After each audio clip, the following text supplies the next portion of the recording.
Let's talk about morality and abortion as an issue for best interests of American society, we the people. When is an embryo a person? A few minutes or before abortion, or a few minutes after birth? The Public Religion Research Institute conducts polling about this subject. And they're in partnership with the Atlantic and the Brookings Institute. They're kind of left of center, but not radically left. In October 2019, the Institute released a study titled Young Americans More Likely to Support Abortion Than Any Other Group. By young Americans, they mean 18 to 29. Are supportive of, allegedly supportive of abortion.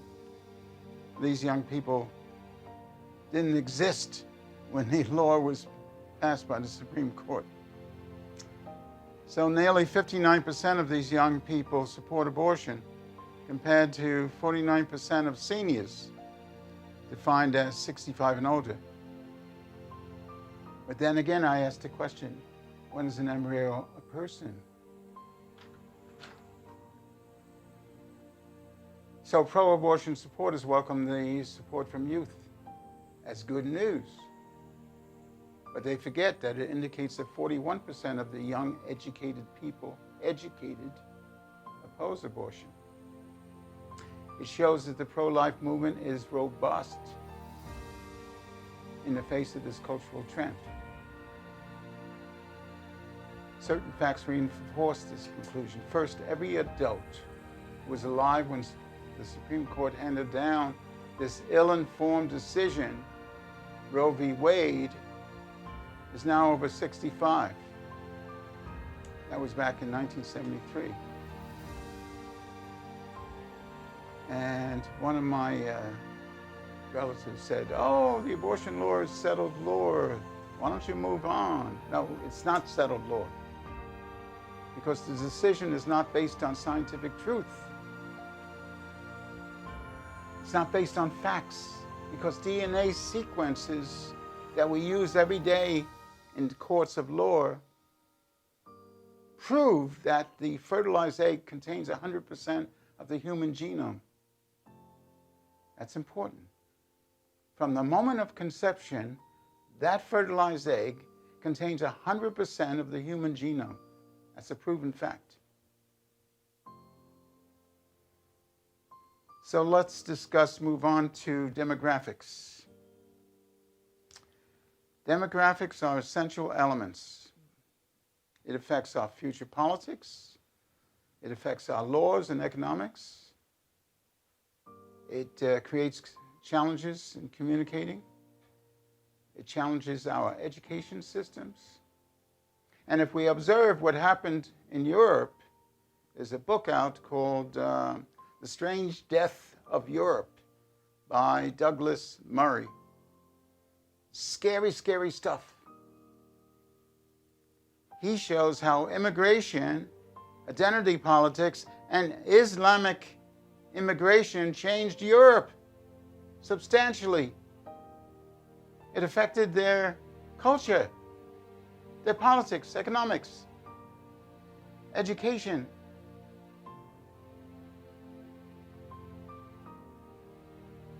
We must understand that if the replacement rate in any country is below 2.1%, as it is today in Europe and in America,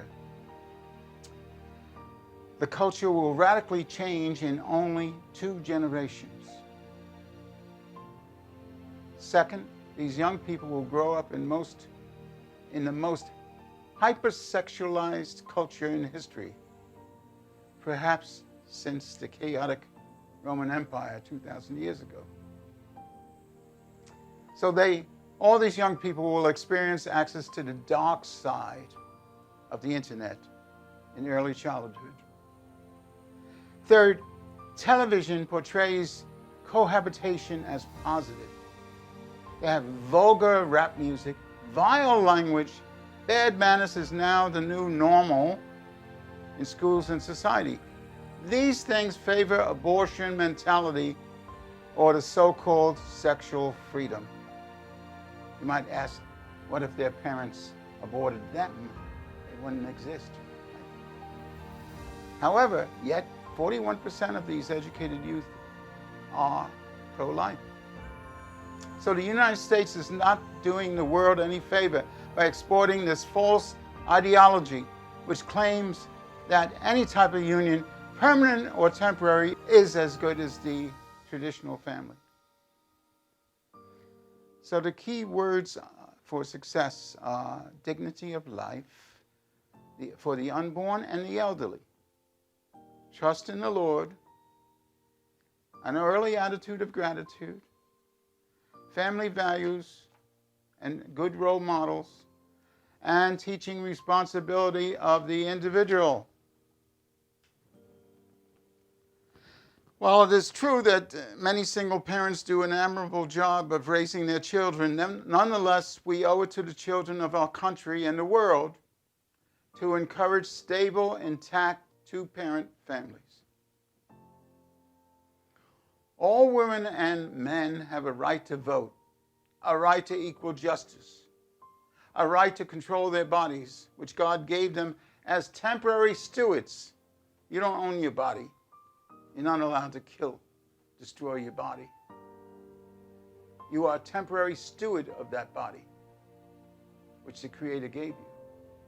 So adults must take on moral and legal responsibility for all their acts. Finally, many young people came from broken homes. Since more than 50% of marriages have ended in divorce. In fact, this writer came from a broken home, what's called a blended family, where there were 4 from my father's side and 3 from my stepmother's side, and we came together. We tried to blend it. It didn't blend too well, but we did our best. If some had the good fortune to live with intact families, many of their friends, schoolmates, and relatives did not. They live in a society in which peer pressure is excessive. Sex without marriage and divorce is normal. It is an expression of aimless freedom of our times. In a world where religion plays diminishing roles, young people are amazing survivors of the cultural revolution. Since 40% lived through the pro-death culture that society threw at them. Our Christian youth still oppose intentional death of preborn children. We're made in God's image. Image means mentally and spiritually, not physically.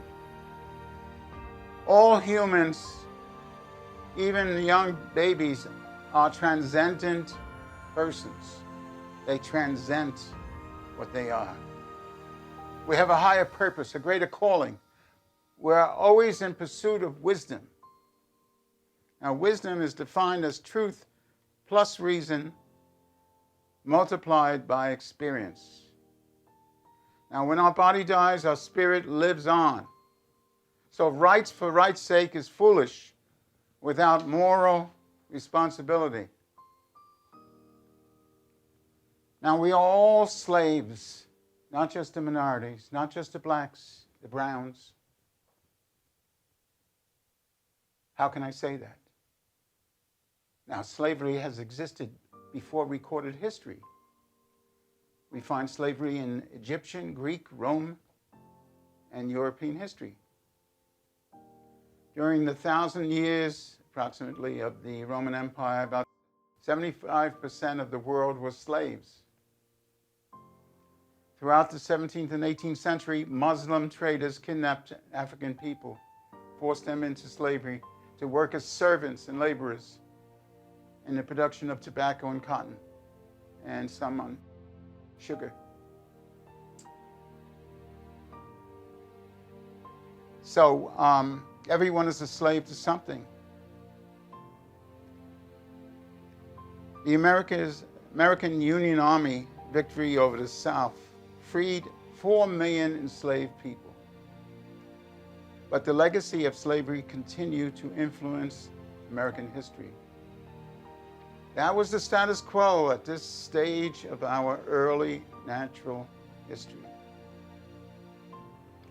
President Lincoln, who established the Republican Party with the Emancipation Proclamation in 1865, tried to end slavery. And he did. But it took another century for it to really materialize.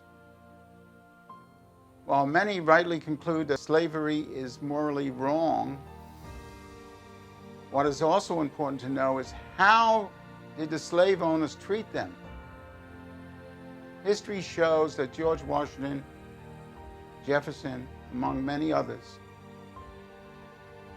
treated their slaves humanely, providing them with housing, good food, health care. Is this any reason to destroy these idols of our history? That's crazy. They were good people. They treated their slaves extremely well and freed them at the end of their life. So we're all a slave to something. Is that a valid reason for mobs to pull down their statues? I don't think so.